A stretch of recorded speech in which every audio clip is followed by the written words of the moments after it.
Hi, my name is Dave Andrews. Today I'm going to show you how to restore deleted files from USB. I have here a little USB thumb drive. I'm going to take this and plug it into my computer, and I'm going to show you how to restore files that have been deleted off of it. So let's plug this in.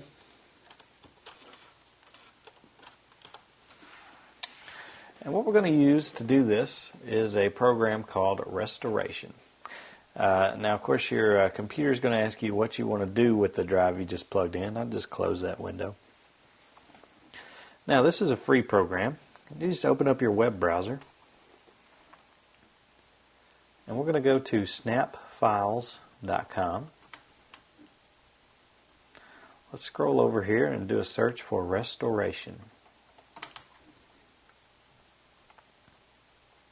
It's usually going to be one of the first results. Let's click on that. And basically you'll download that program and install it onto your computer. Now I already have it downloaded and installed, so I'm going to run it as an administrator since I'm on Vista. Let's allow that. I'm going to select my USB drive, which in this case is drive K. Now I'm going to click on Search Deleted Files. This comes back with a list of all the files that it could find on this drive that had been deleted in the past. So I'm going to select this one here, Vocabulary Review. I'm going to click on Restore by Copying, and I'm going to restore it to my desktop. Let's just click Save.